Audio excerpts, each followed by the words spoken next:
तो बच्चों, let's see the question. The question says that what are reflex actions? Give two examples. Explain a reflex arc.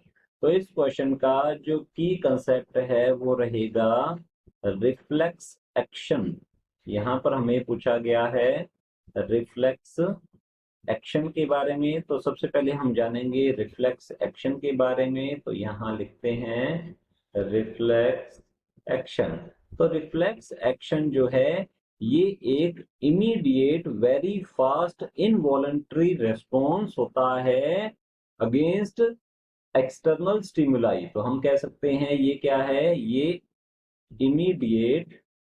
Immediate involuntary mean हमारा इस पे कोई भी control नहीं होता है, इस एक्शन पर कोई कंट्रोल नहीं रहेगा हमारी विल पावर का। इमीडिएट इनवॉलंटरी हम कह सकते हैं और एंड वेरी फास्ट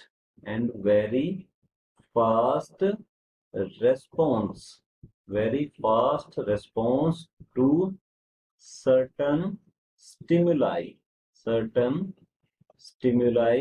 और ये जो रेस्पॉन्स है रिफ्लेक्स एक्शन ये जनरेट करती है स्पाइनल कॉर्ड।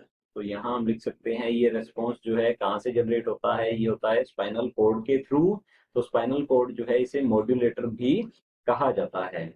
अब हमसे पूछा गया है give to examples of reflex action. तो यहाँ पर हम लिख सकते हैं इसके एग्जांपल्स लाइक आईज का ब्लिंक करना, कफिंग, खांसना जो है ये सारे के सारे जो हैं ये रहते हैं रिफ्लेक्स एक्शन के example.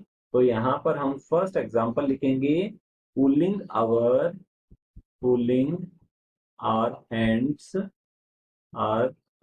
Hands away immediately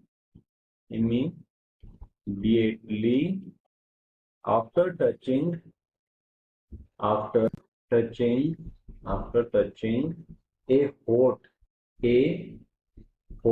object।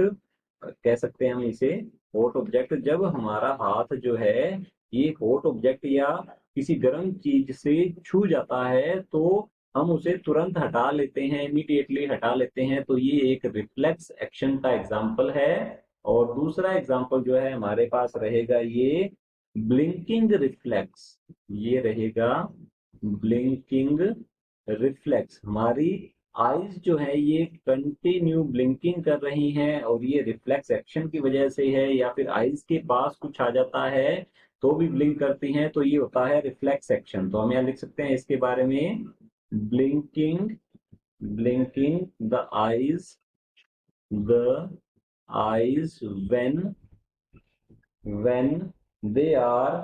when they are touched। तो ये है रिफ्लेक्स एक्शन के टू एग्जांपल्स।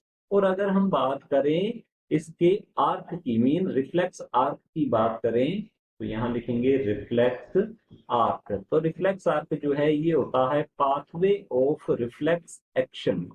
हम यहाँ लिख सकते हैं ये क्या है, पाथवे ऑफ रिफ्लेक्स एक्शन।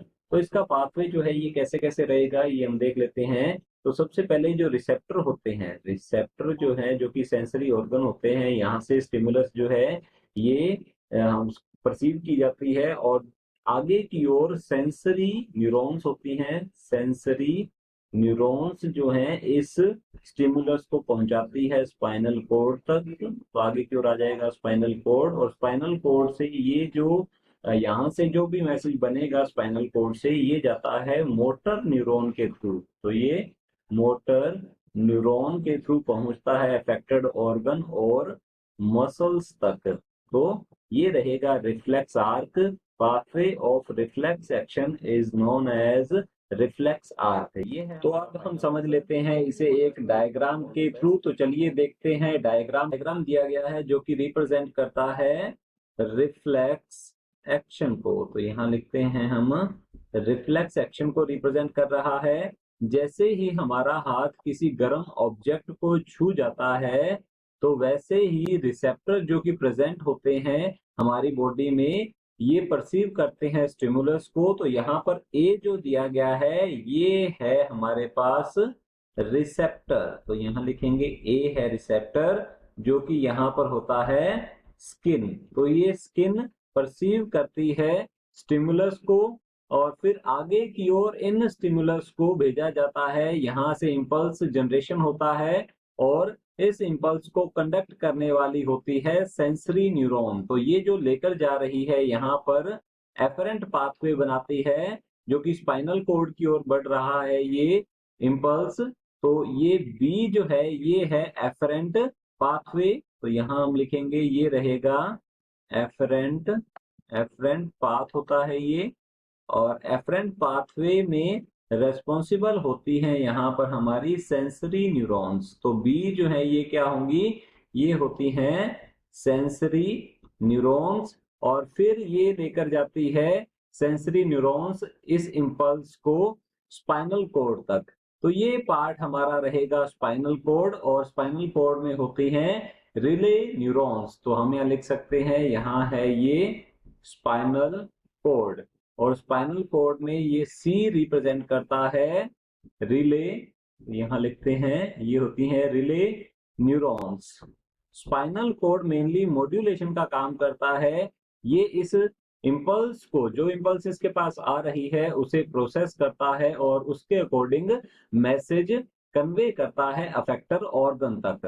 तो ये मैसेज कन्वे करेगा, मैसेज भेजेगा, और मैसेज भेजता है ये इफरेंट पाथवे के थ्रू। और इसमें होती है यहाँ पर जो डी दिया गया है ये है इफरेंट पाथवे, जो कि मैसेज को लेकर जाएंगी। यहाँ पर न्यूरॉन्स होती है ये मोटर न्यूरॉन्स। तो यहाँ लिखते हैं मोटर न्यूरॉन्स। मोटर न्यूरॉन्स बनाती हैं इफरेंट पाथवे। तो यहाँ हम लिख सकते हैं ये इफरेंट पाथवे में पाई जाती हैं। तो यहाँ लिख लेते हैं ये इफरेंट पाथवे।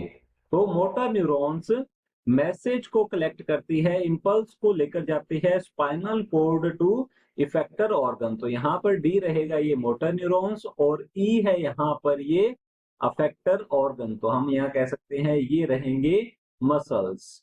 तो ये है मसल्स, और मसल्स के जब पास जब मैसेज पहुंचता है, ये इंपल्स जब पहुंचेगी इनके पास, तो तुरंत हाथ को हटा लिया जाता है, और ये बहुत ही जल्दी होता है। तो हम कह सकते हैं रिफ्लेक्स एक्शन एक वेरी फास्ट ऑटोमेटिक रेस्पॉन्स है टू सर्टेन स्टिमुलाई।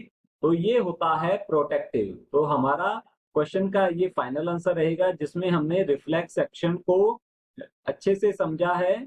और रिफ्लेक्स एक्शन के पाथवे को कहा जाता है रिफ्लेक्स आर्क, जो कि हमने अभी डिस्कस किया है। Hope you understood it well. All the best, thank you.